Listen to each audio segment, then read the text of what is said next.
முதல் வாசகம். இறைவாக்கினர் தானியேல் நூலிலிருந்து வாசகம். அதிகாரம் 7, இறைவசனங்கள் 2-14 முடிய. தானியேல் கூறியது: இரவில் நான் கண்ட காட்சியில் வானத்தின் நாற்புற காற்றுகளும் பெருங்கடலை கொந்தளிக்க செய்தன. அப்பொழுது 4 பெரிய விலங்குகள் கடலினின்று மேலெழும்பின. அவை ஒவ்வொன்றும் வெவ்வேறு வடிவம் கொண்டவை. அவற்றுள் முதலாவது கழுகின் இறக்கைகளுடைய சிங்கத்தைப் போல் இருந்தது. நான் பார்த்து கொண்டிருக்கையில் அதன் இறக்கைகள் பிடுங்கப்பட்டன. அது தரையினின்று தூக்கப்பட்டு மனிதரைப் போல் 2 கால்களில் நின்றது. அதற்கு மனித இதயமும் கொடுக்கப்பட்டது. அடுத்து 2ஆம் விலங்கொன்றைக் கண்டேன். கரடியைப் போன்ற அந்த விலங்கு பின்னங்கால்களை ஊன்றி எழுந்து நின்றது.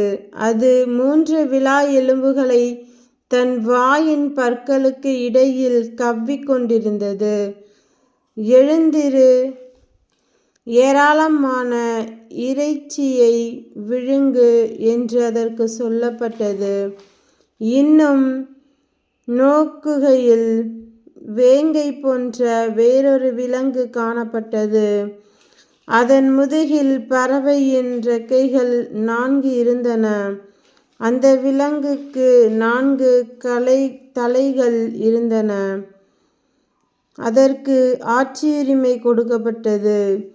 இவற்றுக்குப் பிறகு இரவின் காட்சியில் நான் கண்ட 4ஆம் விலங்கு அஞ்சி நடுங்க வைக்கும் தோற்றமும் மிகுந்த வலிமையும் கொண்டதாயிருந்தது. அதற்கு பெரிய இரும்பு பற்கள் இருந்தன. அது தன் இரையை தூள் தூளாக நொறுக்கி விழுங்கியது. எஞ்சியதை கால்களால் மிதித்து போட்டது. தனக்கு முன்னிருந்த விலங்குகளிலிருந்து அது மாறுபட்டது. அதற்கு 10 கொம்புகள் இருந்தன. அந்த கொம்புகளை நான் கவனித்து பார்க்கையில் அவற்றின் நடுவில் வேறொரு சிறிய கொம்பு முளைத்தது. அதற்கு இடமளிக்கும் வகையில் முன்னைய கொம்புகளுள் 3 வேரோடு பிடுங்கப்பட்டன. இதோ, அந்த கொம்பில் மனிதரின் கண்களைப் போல கண்களும் பெருமை பேசும் வாயும் இருந்தன. நான் பார்த்து கொண்டிருக்கையில் அரியணைகள் அமைக்கப்பட்டன. தொன்மை வாய்ந்தவர் அங்கு அமர்ந்தார். அவருடைய ஆடை வெண்பனி போலவும் அவரது தலைமுடி தூய பஞ்சு போலவும் இருந்தன.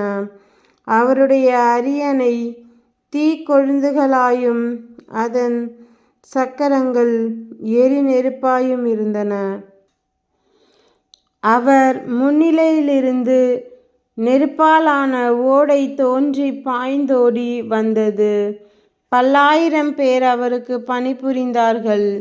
பல கோடி பேர் அவர் முன் நின்றார்கள். நீதிமன்றம் தீர்ப்பு வழங்க அமர்ந்தது. நூல்கள் திறந்து வைக்கப்பட்டன. அந்த கொம்பு பேசின பெருமை மிக்க சொற்களை முன்னிட்டு நான் அதை கவனித்து பார்த்தேன். அப்படி பார்க்கையில் அந்த விலங்கு கொல்லப்பட்டது. அதன் உடல் சிதைக்கப்பட்டு எரியும் நெருப்பிற்கு இரையாக்கப்பட்டது. மற்ற விலங்குகளிடமிருந்து அவற்றின் ஆட்சியுரிமை பறிக்கப்பட்டது. ஆயினும் அவற்றின் வாழ்நாள் குறிப்பிட்ட காலம் வரை நீடிக்கப்பட்டது. இரவில் நான் கண்ட காட்சியாவது: இதோ, வானத்தின் மேகங்கள் மீது மானிட மகனைப் போன்ற ஒருவர் தோன்றினார். தொன்மை வாய்ந்தவரின் அருகில் அவர் வந்தார். அவருடைய திருமுன் கொண்டு வரப்பட்டார். ஆட்சியுரிமையும் மாட்சியும் அரசும் அவருக்கு கொடுக்கப்பட்டன. எல்லா மக்களும் இனத்தாரும் மொழியினரும் அவரை வழிபட வேண்டும். அவரது ஆட்சியுரிமை என்றுமுள்ளதாகும். அதற்கு முடிவே இராது. அவரது அரசு அழிந்து போகாது. ஆண்டவரின் அருள்வாக்கு. இறைவா உமக்கு நன்றி. நற்செய்தி வாசகம். புனித லூக்கா எழுதிய நற்செய்தியிலிருந்து வாசகம். அதிகாரம் 21, இறைவசனங்கள் 29 33 முடிய. இயேசு அவர்களுக்கு மேலும் ஓர் உவமை சொன்னார். அத்தி மரத்தையும் வேறு எந்த மரத்தையும் பாருங்கள். அவை தளிர்விடும்போது அதை பார்க்கும் நீங்களே கோடைக்காலம் நெருங்கி வந்துவிட்டது என அறிந்து கொள்கிறீர்கள். அவ்வாறே இவை நிகழ்வதை காணும்போது இறையாட்சி நெருங்கி வந்துவிட்டது என்பதை நீங்கள் அறிந்து கொள்ளுங்கள். அனைத்தும் நிகழும் வரை இத்தலைமுறை ஒழிந்து போகாது என நான் உறுதியாக உங்களுக்கு சொல்கிறேன். விண்ணும் மண்ணும் ஒழிந்து போகும், ஆனால் என் வார்த்தைகள் ஒழியவே மாட்டா.